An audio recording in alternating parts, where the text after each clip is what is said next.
Imagine being alone, deep within the decaying hull of an abandoned cruise ship, miles from shore. Your only company? The chilling whisper of the ocean and a set of rules so bizarre, so terrifying, they're the only thing keeping you alive. What secrets does this ghostly vessel hold? And what happens if you break a single one of these haunting directives? The Serenity of the Seas have been my prison for 3 months now, though prison might be too harsh a word. After all, I had volunteered for this assignment. When the salvage company offered me double pay to serve as the sole security guard aboard this abandoned cruise liner while they sorted out the legal nightmare surrounding its ownership, I thought I'd hit the jackpot. Easy money, they said. Just keep vandals and scavengers away until the courts decided its fate. They never mentioned the rules. My name is David Chun, and I'm what you might call professional loner. 20 years in private security, mostly night shifts, mostly solo work. I preferred it that way. People complicated things. Give me a building to guard, a perimeter to patrol, and I was content. The Serenity seemed like the perfect assignment. A massive floating fortress with only one way on or off, assuming you didn't count swimming through shark-infested waters. The ship itself was a monument to excess, even in its current state of decay. 12 decks of former luxury stretched nearly 1,000 feet from bow to stern, capable of housing 5,000 passengers and crew in its heyday. Now, it sat anchored 15 miles off the coast of North Carolina, listing slightly to port, its once pristine white hull streaked with rust and salt stains like tears on a weathered face. The company had restored basic power to essential systems, lighting in the main corridors, elevator service to key decks, and communication equipment. But vast sections of the ship remained dark, their silence broken only by the constant groaning of metal under stress and the rhythmic slap of waves against the hull. My quarters were on Deck 7, in what had once been a junior officer's cabin, small but functional, with a porthole that looked out into endless ocean. During my first week, I'd established a routine that served me well in previous assignments. Patrol the main decks twice per shift, check the access points, monitor the radio for any approaching vessels, and maintain detailed logs of everything I observed. But the Serenity wasn't like other assignments. It started with small things. Doors I was certain I'd locked standing slightly ajar when I returned. Footsteps echoing from empty corridors above my head. The elevator arriving at floors I hadn't called it to, its doors opening to reveal nothing but darkness. I dismissed these incidents as the natural settling of an aging vessel, the quirks of a ship designed for thousands but occupied by one. Then I found the envelope. It was waiting on my desk one morning, manila and unmarked. Definitely not there when I finished my round 6 hours earlier. Inside, written in careful block letters on yellow legal paper, were 6 rules. Rule 1. Never look into any reflecting surface after midnight. This includes mirrors, windows, or even the surface of standing water. Rule 2. Always leave the light on in cabin 2847 on deck 4. Check it each night. If it's ever dark, leave the ship immediately. Rule 3. If you hear a child singing anywhere on the ship, hide immediately in the nearest cabin. Do not investigate. Do not respond. Wait until the singing stops completely before emerging. Rule 4. The elevators will sometimes stop on deck 13. There is no deck 13. Do not exit if this happens. Press any other floor button and wait. Rule 5. Between 3 a.m. and 4 a.m., do not enter the grand ballroom on deck 6. Whatever you hear coming from inside during this hour is not real. Rule 6. If you ever see another person on this ship, they are not human. Act normal, but get to your quarters immediately and lock the door. They will lose interest and disappear by sunrise. I stared at the paper for a long time, my coffee growing cold in my hands. My first instinct was to dismiss it as some kind of elaborate prank. But who would be playing pranks on a security guard stationed on an abandoned ship in the middle of the ocean? The handwriting was neat, but somehow wrong, as if someone had taken great care to make each letter perfect while fighting against something that didn't want them to write. The rational part of my mind cataloged all the reasonable explanations. A previous guard had left these as a joke. Someone from the company was testing my psychological stability. The isolation was already getting to me, and I was seeing things that weren't there. But as I sat in that small cabin, surrounded by the endless expanse of ocean, rational explanations felt as fragile as tissue paper in a hurricane. That first night after finding the rules, I decided to test them. Call it professional skepticism or simple curiosity, but I needed to know if there was any truth to these bizarre directives.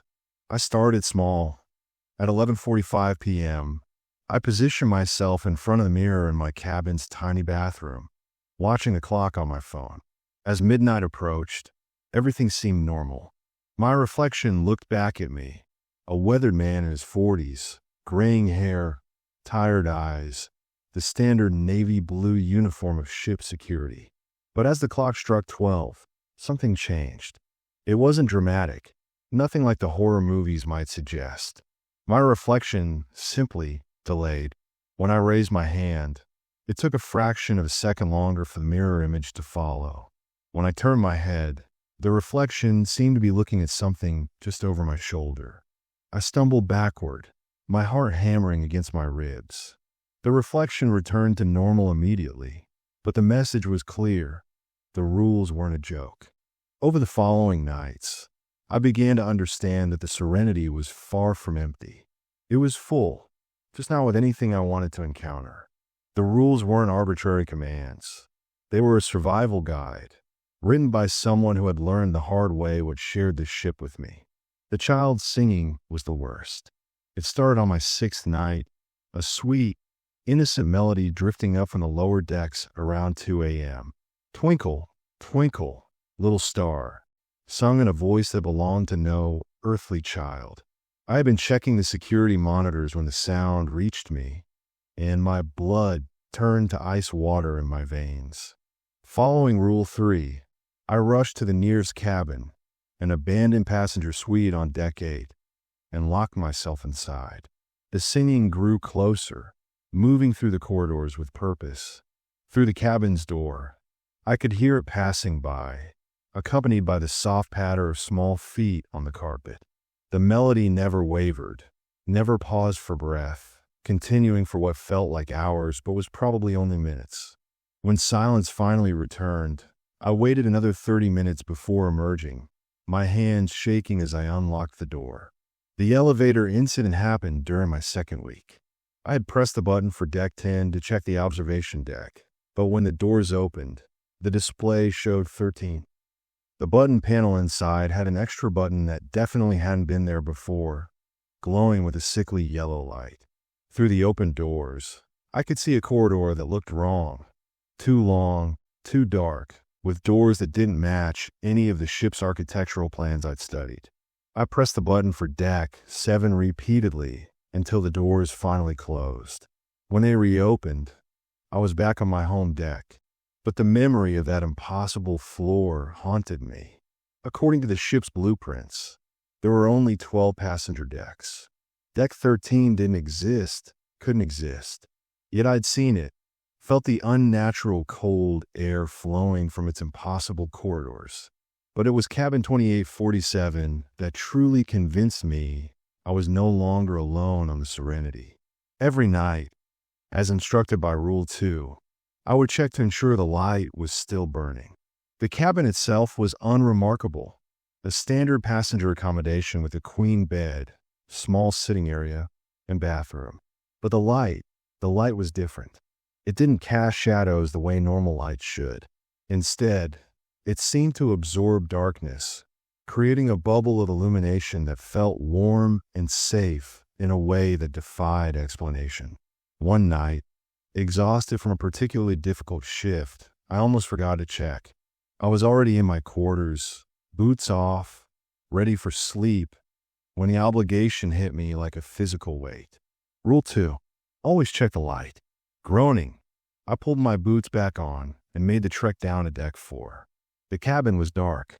I stood in the corridor, staring at the door marked 2847, my flashlight beam trembling on the brass numbers. The rule was clear. If the light was ever dark, leave the ship immediately. But leave for where? The nearest coast was 15 miles of open ocean. The company boat wasn't scheduled to return for another month.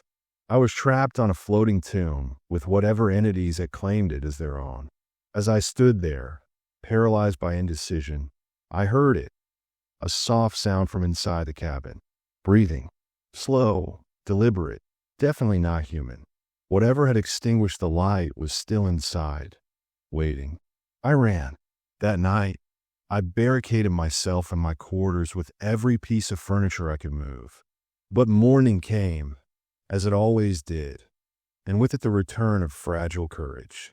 When I checked the cabin the next evening, the light was on again, burning steady and warm, as if nothing had happened.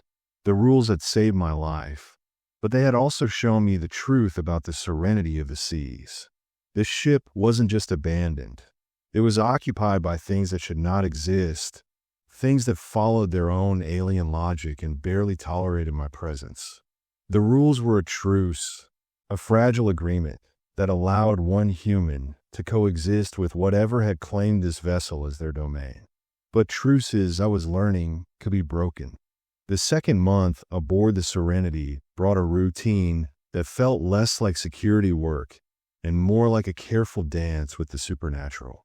Each day bled into the next, marked only by my religious adherence to the 6 rules that had become the pillars of my survival. But as comfortable as I'd grown with this bizarre arrangement, the ship seemed determined to test my resolve. It was during a routine patrol of Deck 9 that I discovered the first addition to my original list of rules.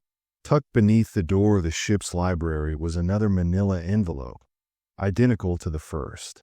Inside, written in the same meticulous block letters, were 3 new directives. Rule 7. Never count the windows in the grand atrium. The number changes, and counting them allows something to count you back. Rule 8. If all the clocks on the ship show the same time, even the broken ones, do not sleep for the next 24 hours. Time has stopped, and sleep will trap you forever. Rule 9. The ship's intercom will occasionally announce activities for passengers who are not there. Ignore these announcements completely. Participating in ghost activities will make you one of them. I read the new rules 3 times, my hands growing steadier with each reading. Whoever was leaving these warnings was still aboard, still watching, still trying to help me survive. The thought should have been comforting, but it raised more questions than answers. How long had they been here? What had they seen that necessitated these specific warnings? The grand atrium had been the centerpiece of the Serenity, a soaring space that stretched through 4 decks with magnificent windows offering panoramic ocean views. Now, those windows were streaked with salt and grime, creating distorted kaleidoscopes of sunlight during the day and reflecting the ship's interior lights like eyes at night. I had always felt uncomfortable in the atrium, though I couldn't pinpoint why. Now, I understood. Some part of my subconscious had been trying to count those windows, and something had been counting back. The clock rule proved its importance just 3 days later. I had been making my evening rounds when I noticed the grandfather clock in the main lobby showing 11:47 p.m. Odd, since that clock had been broken since my first week, its hands frozen at 3:20. Curious, I began checking other timepieces throughout my route. The digital display in the elevator, 11:47. The atomic clock in the communications room that had never shown anything but static, 11:47. Even the cheap plastic clock in the staff break room, which had been running 10 minutes fast since I arrived, 11:47. My blood turned cold as I realized what was happening. Time had stopped on the Serenity, and according to Rule 8, I couldn't sleep for the next 24 hours. But how do you stay awake for 24 hours when time itself isn't moving? How do you know when the danger has passed, when every clock shows the same frozen moment? I spent that endless night walking the corridors, drinking coffee that never grew cold, watching the ocean through windows that reflected the same stars in the exact same positions. The ship felt different during this temporal suspension, more oppressive, as if the air itself had thickened into something that resisted breathing. Sounds carried strangely, and I began to hear things that shouldn't exist. Conversations in empty rooms, the clink of silverware in the abandoned restaurants, the splash of swimmers in the drained pools. When time finally resumed, and I only knew it had when I noticed my watch ticking again, it was with a violent lurch that left me nauseated and disoriented. The clocks scattered back to their various incorrect times, and exhaustion hit me like a physical blow. But I had followed the rule, and I was still human. The intercom announcements began the following week. They started subtly, a brief crackle of static during my morning rounds, easily dismissed as interference. But they grew more frequent and more detailed. Good morning, passengers. Don't forget that salsa dancing lessons begin at 2 p.m. in the Sunset Lounge. All skill levels welcome. Tonight's dinner specials include lobster thermidor and prime rib. Reservations are recommended for our 7 p.m. seating. Children ages 5 to 12 are invited to participate in tomorrow's treasure hunt. Meet at the Kids Club at 10 a.m. sharp. The cheerful, pre-recorded voice belonged to someone who had never seen what the Serenity had become. It spoke of activities in rooms that now housed only shadows, and spoke to passengers who existed only as memories or something far worse. Following Rule 9, I ignored every announcement, though the temptation to respond grew stronger each day. The breaking point came when the voice announced something that made my skin crawl. Attention, David. You're invited to join tonight's special security briefing in the captain's quarters at midnight. Light refreshments will be served. They knew my name. Whatever controlled those announcements knew I was here, knew who I was, and was trying to lure me into participating in their ghostly charade. The fact that it specifically targeted me meant the entities on the ship were more aware of my presence than I'd hoped. That night, as midnight approached, I locked myself in my cabin and waited. True to the announcement, I heard sounds from the upper decks, footsteps, muffled voices, even the clink of glasses as if a meeting really was taking place. The sounds continued for exactly 1 hour, then stopped abruptly, as if someone had unplugged a radio. But it was the discovery of the ship's manifest that truly shook me. While searching the purser's office for additional supplies, I found a passenger list from the Serenity's final voyage. The ship had been carrying 4,847 passengers and crew when it was abandoned. According to the official reports, everyone had been safely evacuated when mechanical problems forced them to dock unexpectedly in Bermuda. But the manifest told a different story. Page after page of names, ages, cabin assignments. A complete record of every soul who should have left the ship. But in the margins, written in faded red ink, were annotations in a handwriting I'd come to recognize. Single words next to some names. Stayed, hiding, singing, watching, counting.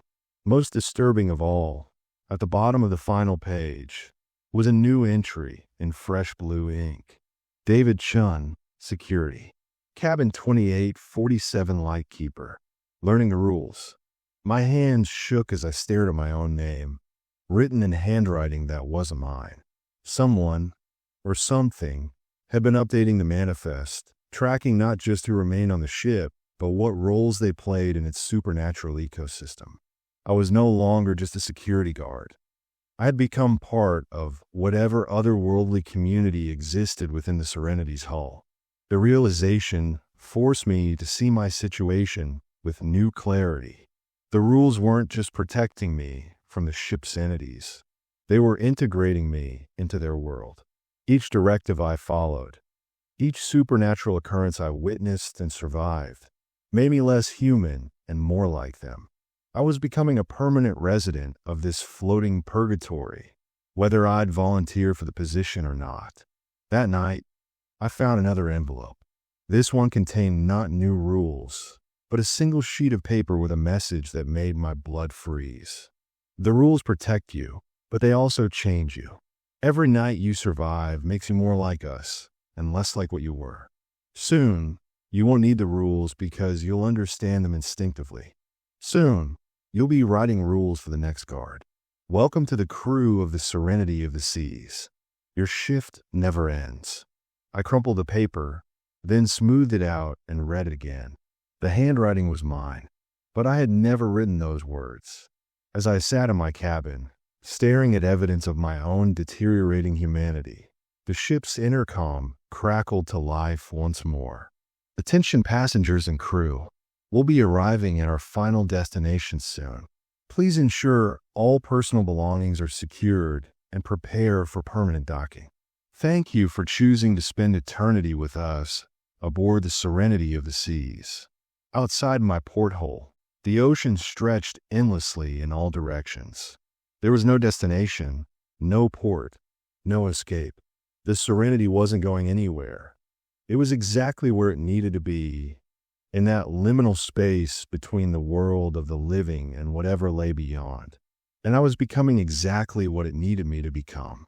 3 months into my tenure aboard the Serenity, I began to piece together the ship's true history. It wasn't found in the official records or company files, but in the small details that accumulated like sediment in the corners of my daily existence.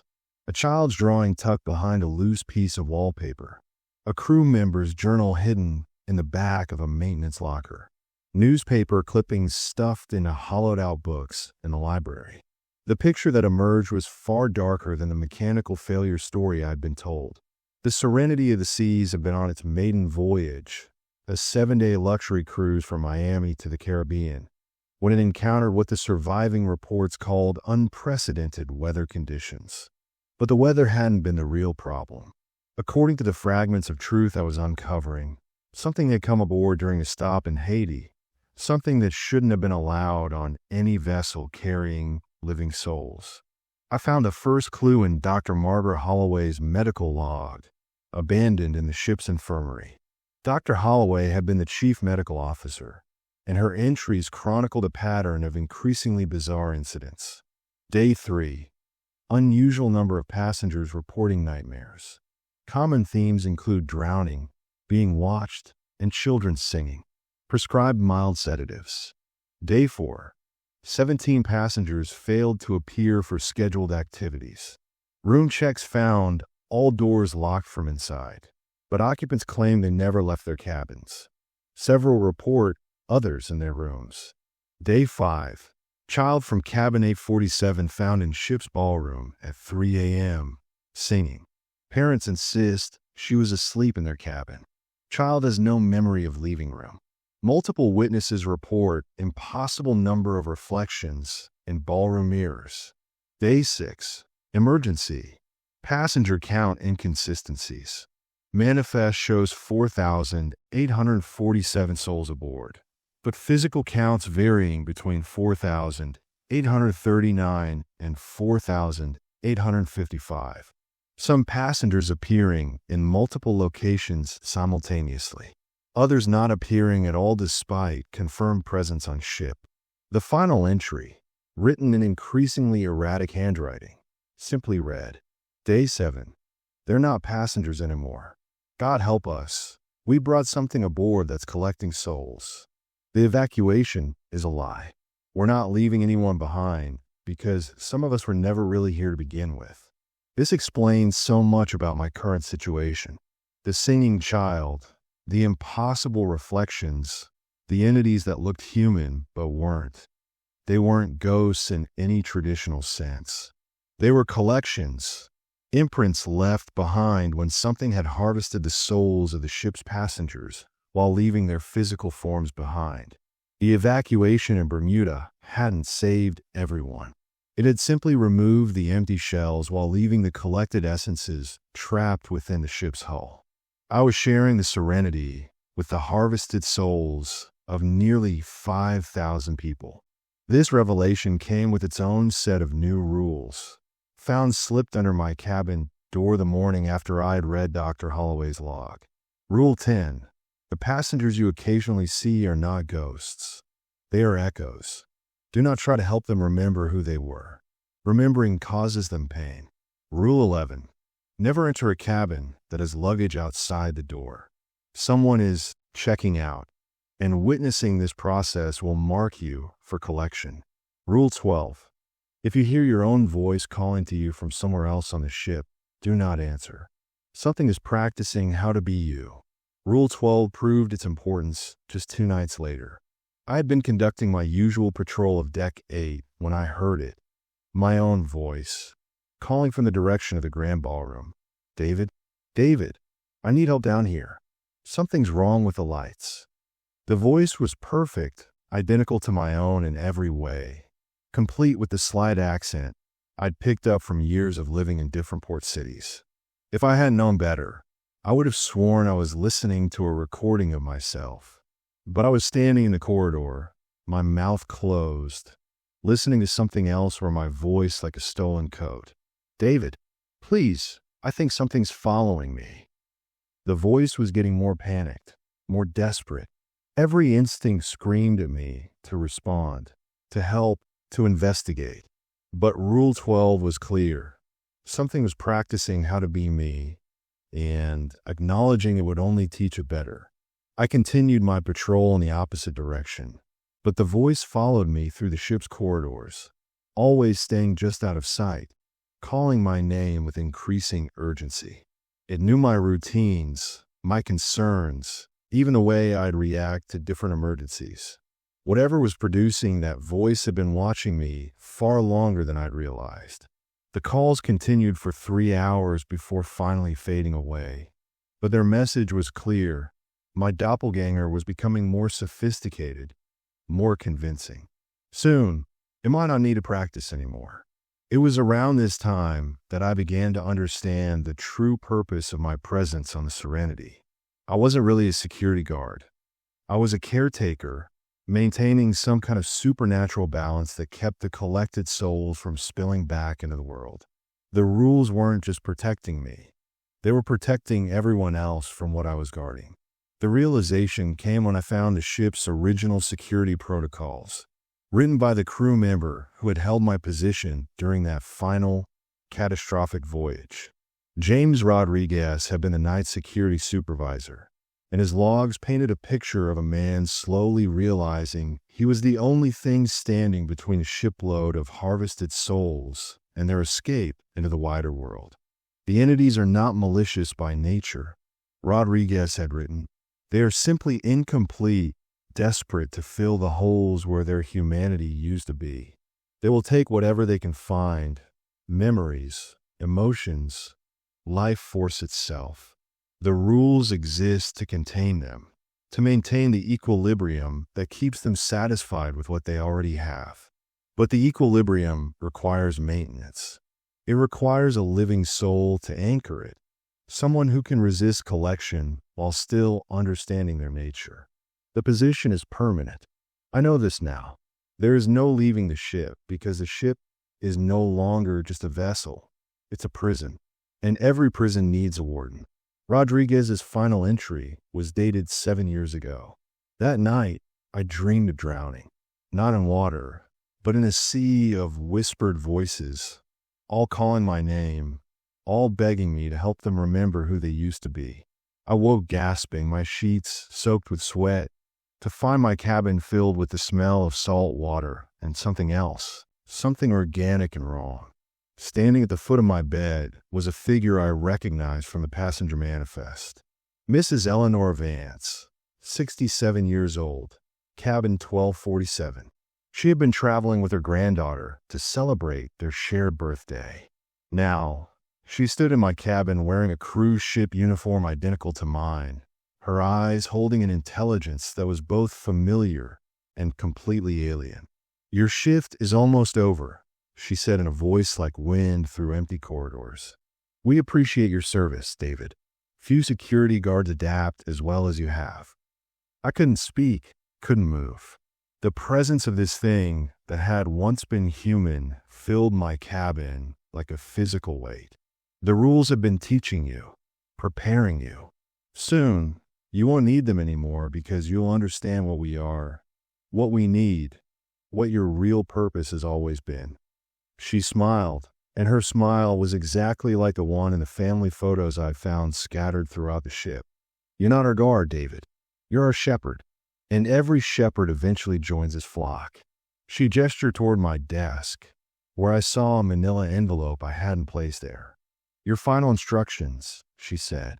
"After tonight, there will be no more rules to follow, only duties to perform. Welcome to the crew, David. Welcome home." When I looked up, she was gone, but the envelope remained. Inside, I found not rules but a list of duties, written in handwriting I recognized as my own, but couldn't remember producing. Daily responsibilities: security shepherd, SS Serenity of the Seas. 1. Maintain passenger equilibrium through rule enforcement. 2. Guide new arrivals through collection process. 3. Prevent unauthorized departures from ship. 4. Document changes in passenger manifestation. 5. Prepare replacement security personnel when necessary. 6. Never forget, the ship's mission is eternal. Your service is appreciated. At the bottom of the page, in the same handwriting, was a schedule. Next guard arrives. October 15th collection begins. October 16th training period. 90 days your integration. Complete. I stare at the paper until the words blurred. October 15th was 3 days away, and I finally understood what had happened to James Rodriguez, what was happening to me, what would happen to whoever came next. The Serenity of the Seas wasn't just collecting souls. It was collecting guardians, creating an endless cycle of human overseers who would maintain the supernatural prison they'd been hired to guard. Each security guard served for a time, gradually losing their humanity until they became part of the ship's crew, then helped to train and eventually absorb their replacement. I was 3 days away from joining the collected souls of nearly 5,000 passengers and an unknown number of previous security guards. But for the first time since finding those original 6 rules, I began to consider the possibility of breaking them. After all, what did I have left to lose? The knowledge that I had 3 days before my replacement arrived, and my soul was added to the Serenity's supernatural crew, ignited something in me that I thought the ship had already claimed. Desperation, maybe, or just stubborn human defiance. Whatever it was, it drove me to search the ship more thoroughly than ever before, looking for any clue about how to escape the fate that had befallen James Rodriguez and countless others. My search led me to places I'd avoided during my months aboard, areas that felt wrong in ways I couldn't articulate. The engine room, where the massive turbines sat silent and cold, their metal surfaces covered in a patina that looked disturbingly organic. The lowest cargo holds, where the air was thick enough to taste and shadows moved independently of any light source. Most unsettling of all, the crew quarters on Deck 2, where personal belongings still sat exactly where they'd been left, as if their owners had simply vanished mid-activity. It was in Chief Engineer Victor Kozlov's cabin that I found what might be my salvation, or my damnation. Kozlov had been aboard during the final voyage, and his quarters told the story of a man who had understood what was happening to the ship far better than anyone else. Engineering manuals lay open to sections on electromagnetic interference and unusual resonance patterns. Religious icons from at least 6 different faiths were nailed to the walls, and hidden beneath his mattress, wrapped in oilcloth, was a journal that made my blood freeze. Day 5. The resonance is getting stronger. Whatever came aboard in Port-au-Prince has changed the ship's natural frequency. The hull is starting to vibrate at frequencies that shouldn't be possible. Metal doesn't sing, but ours is singing. Day 6. Found the source. Cargo hold C7. Something in there is calling to the ship itself, changing its molecular structure. The Serenity isn't just carrying passengers anymore. It's becoming something else entirely. Day 7. God forgive me, I know what it is. The artifact they brought aboard from Haiti. It's not just cursed. It's a collector, a prison designed to trap souls and convert matter into something that can house them permanently. The ship is becoming a living vessel, and we're all going to be part of its crew, whether we want to be or not. Day 8. I found a way to stop it, but the cost. Christ, the cost. The resonance can be broken, but only by destroying the ship's power core. The explosion would sink the Serenity immediately, taking everything and everyone down with it. But it would also shatter the collector, releasing all the trapped souls before they can be fully integrated. Day 9. The evacuation is tomorrow, but I know now it won't work. The collector has already marked too many people. They'll carry the curse with them wherever they go. The only way to save them is to ensure the Serenity never reaches port again. The final entry was barely legible. Day 10. I failed. I couldn't do it. I couldn't murder 4,000 plus people to save their souls. The ship lives, the collector feeds, and I'll spend eternity knowing I had the chance to stop this and chose mercy over wisdom. May God have mercy on whoever comes after us. Cargo hold C7. I had to see it for myself. The hold was on the ship's lowest accessible level, behind 2 sets of watertight doors that had been sealed with warnings in multiple languages. Using my master key, I worked through the security measures, my hands shaking as each barrier fell away. The final door opened with a groan of protest, revealing a space that defied the ship's architecture. The cargo hold was vast, far larger than it should have been given the ship's dimensions. More disturbing still, it was filled with water, not seawater that had leaked in, but something else entirely. The liquid was too clear, too still, and it reflected light in ways that hurt to look at directly. Floating in the center of this impossible pool was an object that made my mind rebel against perceiving it clearly. It was roughly the size of a shipping container, but its surface seemed to shift between states, sometimes metal, sometimes stone, sometimes something organic that pulsed with its own heartbeat. Symbols covered every visible inch, carved or grown, or somehow impressed into the material. They weren't from any writing system I recognized, but looking at them filled me with knowledge I didn't want to possess. This was the collector Viktor Kozlov had written about. This was what had transformed the Serenity of the Seas from a luxury cruise ship into a supernatural prison, and floating around it, barely visible beneath the surface of that alien water, were shapes that might once have been human. I stood at the edge of the pool for what felt like hours, though my watch insisted only minutes had passed.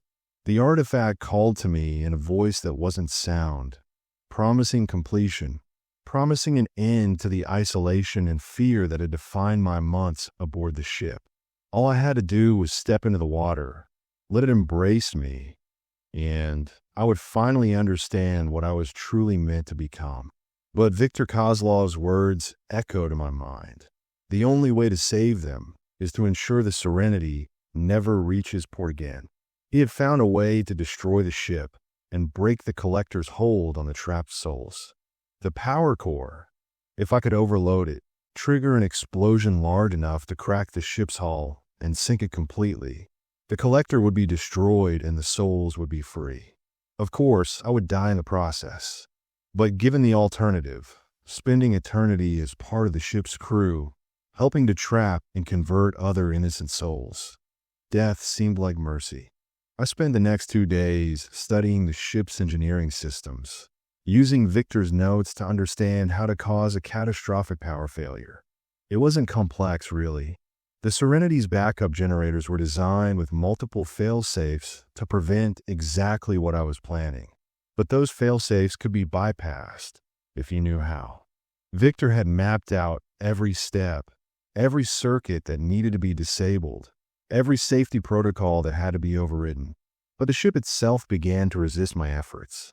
On the morning of October 14th, one day before my replacement was scheduled to arrive, I found my cabin door wouldn't open. The electronic lock had been changed, and my master key card no longer worked. When I tried the manual override, I discovered that someone had welded the mechanism shut from the outside. The intercom crackled to life, and I heard my own voice speaking with calm authority. "Good morning, David. This is your final day of training. Please report to the grand ballroom for your integration ceremony. Resistance will only make the process more difficult." My doppelganger had learned to speak with perfect confidence, no longer the desperate, pleading voice that had called for help weeks ago. It had been studying me, learning from me, and now it was ready to replace me entirely. But I had prepared for this possibility. Victor's journal had mentioned that the ship's entities grew stronger and more organized as integration approached, but had also revealed a crucial weakness. They were still bound by the rules that governed their existence. The same supernatural laws that protected me could be used against them if I was clever enough. Using the emergency fire axe from my cabin, I broke through the welded lock mechanism and forced my way into the corridor. Immediately, I was confronted by passengers, dozens of them, all wearing expressions of polite concern that didn't match the alien intelligence behind their eyes. "Mr. Chun," said a woman who might have been Mrs. Eleanor Vance, though her face kept shifting subtly, as if she couldn't quite remember what she was supposed to look like. "You seem distressed. Perhaps you should rest. Your replacement will be here soon. We've prepared such a lovely ceremony for you," added a man in a cruise ship uniform that was identical to mine. "All the previous security guards will be there. You'll enjoy meeting them." They began to close in, their movements too synchronized, too purposeful. But I remembered Rule 6. If you ever see another person on this ship, they are not human. Act normal, but get to your quarters immediately and lock the door. "You're absolutely right," I said, forcing my voice to remain calm. "I should rest. But first, I need to complete my final security check. Protocol, you understand." The entities hesitated. Protocol was important to them. It was part of the structure that kept them organized, kept them functioning as a crew rather than a chaotic mass of hungry souls. They couldn't simply ignore established procedures, even when those procedures worked against their interests.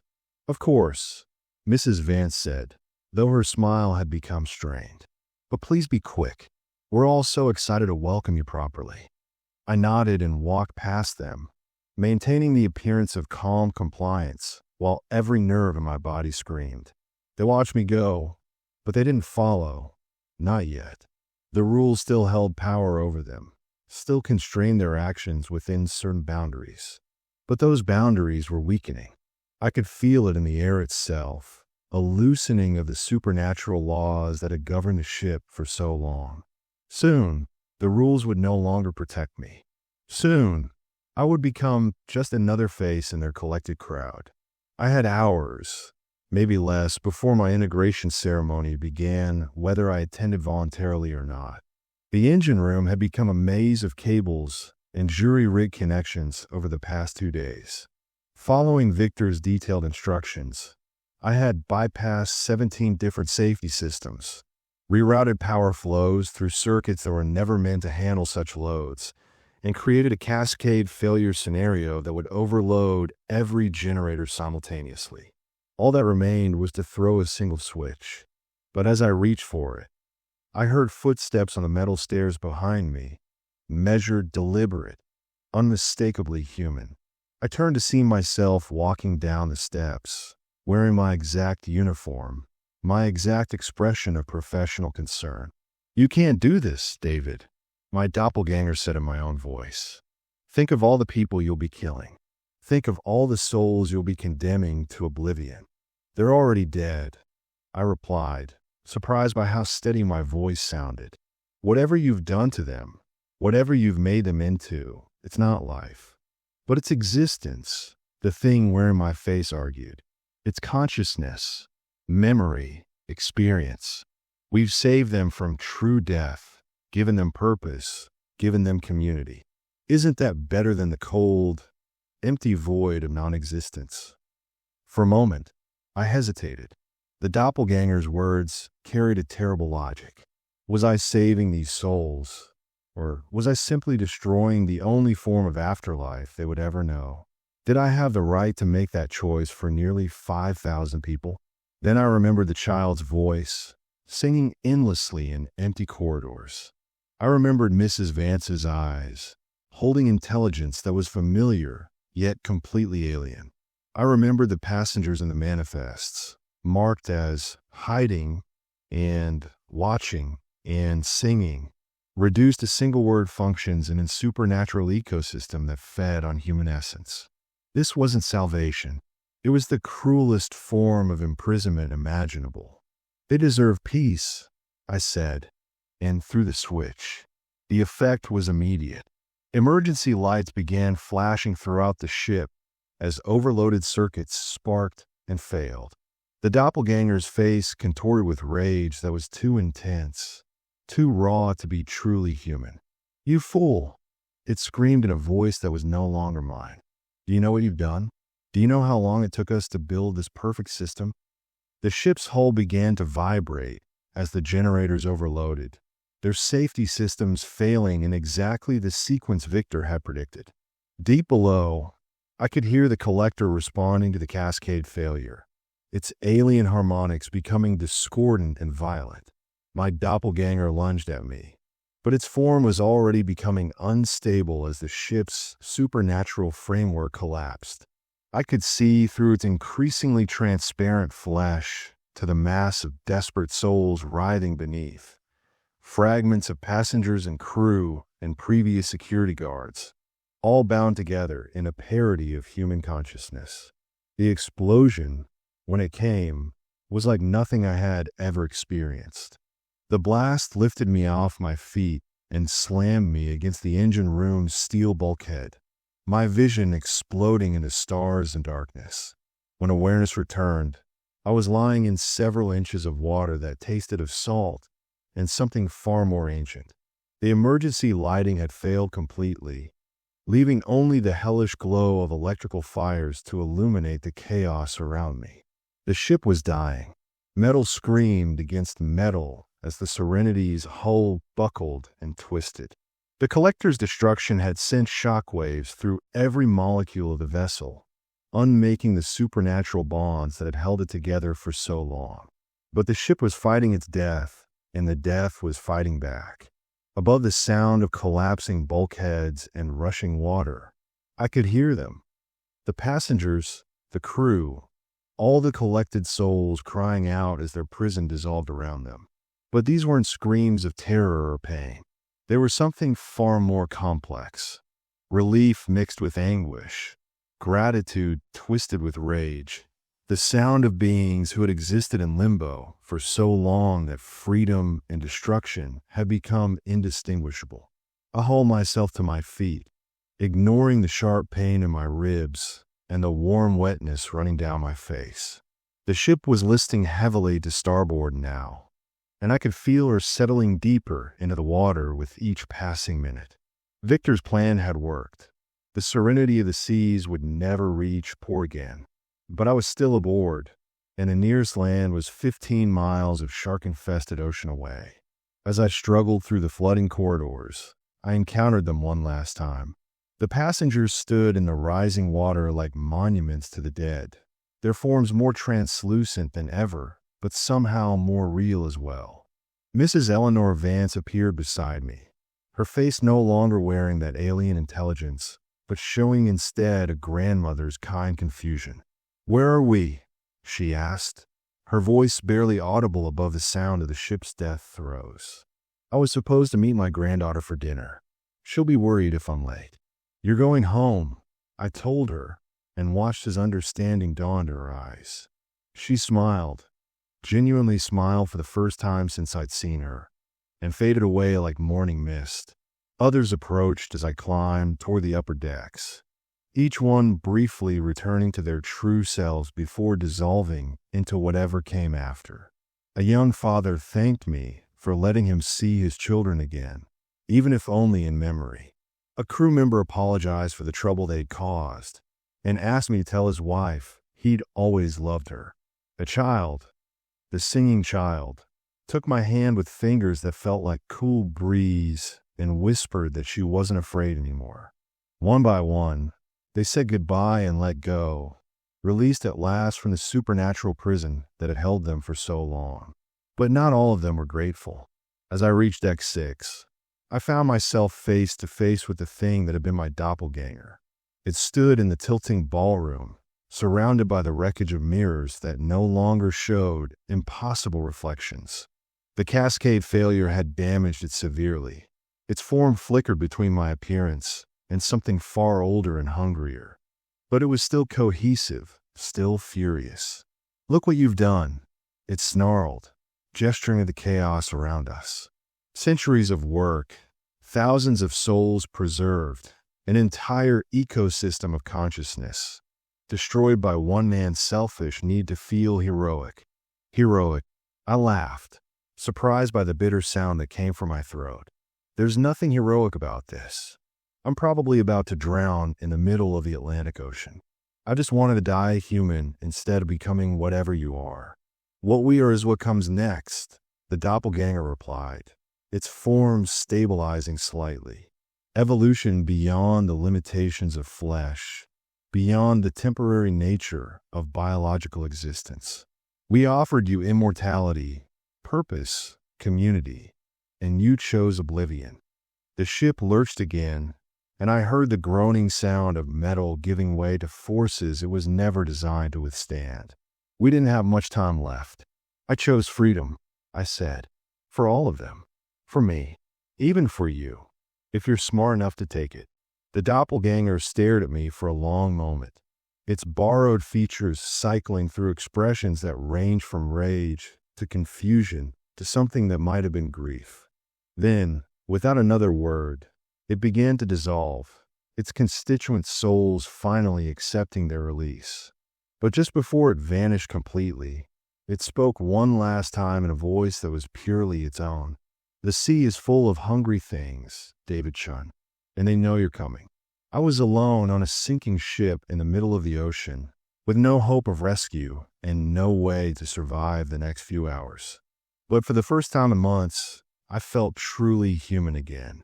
The upper decks were already awash when I reached them, the Serenity's once proud superstructure tilting at angles that defied gravity. The lifeboats had been removed during the ship's abandonment, but I found an emergency life raft near the crew quarters. It was old and hadn't been properly maintained, but it was designed to automatically inflate when it hit the water. As I prepared to launch the raft, I noticed something strange.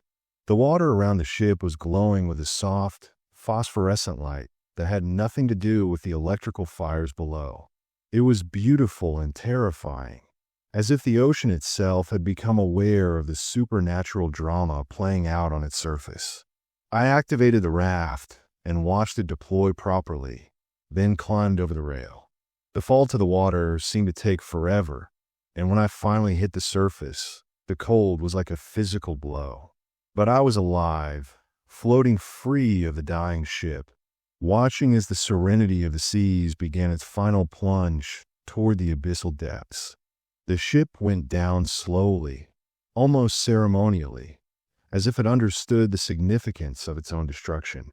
The lights failed deck by deck, section by section, until only the bridge remained illuminated. For just a moment, I thought I saw a figure standing at the forward windows.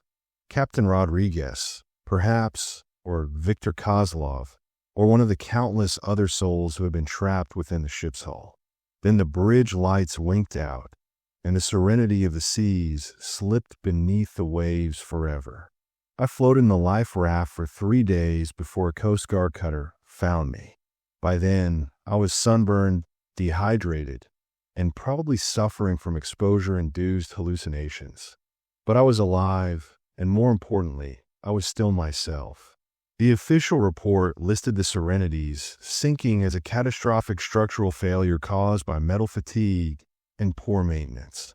The salvage company's insurance covered the loss, and I received a modest settlement for my ordeal. The investigators asked detailed questions about what had happened, but they seemed satisfied with my explanation of electrical fires and flooding. I never mentioned the rules, the passengers, or the collector in cargo hold C7. Some truths are too dangerous to share.